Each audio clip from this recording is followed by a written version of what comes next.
Welcome to PSC and Tech with Akhil. ഇന്ന് നമ്മൾ നോക്കാൻ പോകുന്നത് 5 ഫ്രൈസൽ വെർബും 5 സിനോണിംസും ആണ്. വീഡിയോയിലേക്ക് പോവാം. ടേക്ക് ഇൻ എന്ന് പറഞ്ഞാൽ എന്താണ്? ഡിസീവ് എന്നൊരു മീനിങ് ഉണ്ട്, ടു അണ്ടർസ്റ്റാൻഡ് എന്നൊരു മീനിങ് ഉണ്ട്, ഷെൽട്ടർ എന്നൊരു മീനിങ് ഉണ്ട്. അതായത് 3 മീനിങ് ഉണ്ട് ടേക്ക് ഇൻ. ഡിസീവ് എന്ന് പറഞ്ഞാൽ വഞ്ചിക്കുക എന്നാണ്. അതുപോലെ തന്നെ അണ്ടർസ്റ്റാൻഡിങ് എന്ന് പറഞ്ഞാൽ എന്താണ്? മനസ്സിലാക്കുക എന്ന ഒരു മീനിങ് ഉണ്ട്. അതുപോലെ തന്നെ ഷെൽട്ടർ എന്ന് പറഞ്ഞാൽ താമസിക്കാൻ എന്താണ്? ഇടം നൽകുക എന്നൊരു മീനിങ് കൂടെ ഉണ്ട്. ഓക്കെ, അടുത്തത് ഹോൾഡ് ബാക്ക് എന്ന് പറഞ്ഞാൽ എന്താണ്? കൺട്രോൾ ഇമോഷൻ എന്ന വികാരം നിയന്ത്രിക്കുക, വികാരം തടയുക. മെയിനായിട്ടുള്ള മീനിങ് എന്ന് പറഞ്ഞാൽ ഹോൾഡ് ബാക്ക് എന്ന് പറഞ്ഞു കഴിഞ്ഞാൽ തടയുക എന്നുള്ള ഒരു മീനിങ് ആണ് വരുന്നത്. ഓക്കെ, അടുത്തത് ഗോ ഓവർ എന്ന് പറഞ്ഞാൽ എന്താണ്? റിവ്യൂ ഓർ എക്സാമിൻ എന്നാണ് ഗോ ഓവർ. അതായത് പരിശോധിക്കുക അല്ലെങ്കിൽ അവലോകനം ചെയ്യുക എന്നാണ് അതിൻ്റെ ഒരു മീനിങ്. അടുത്ത കോളിൻ എന്ന് പറഞ്ഞാൽ റിക്വസ്റ്റ് ഹെൽപ്പ് ഓർ സർവീസ് എന്നാണ്. സഹായത്തിനായി ആളെ വിളിക്കുക എന്നതാണ് എന്ത്? കോളിൻ എന്ന് പറയുന്നത്.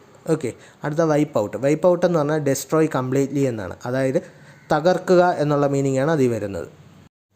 അടുത്ത 5 സിനോണിമാണ്. ഫസ്റ്റ് വേർഡ് പോൾസ് റിറ്റ്യൂഡ് എന്നാണ്.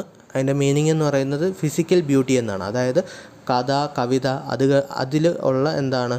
അതിൽ വർണ്ണിക്കുന്ന ഫിസിക്കൽ ബ്യൂട്ടീനെയാണ് ഇവിടെ പറയുന്നത്. സൗന്ദര്യം എന്നുള്ള മീനിങ്ങിലാണ് പറയുന്നത്. Okay, first word Paul's റിറ്റ്യൂഡ്.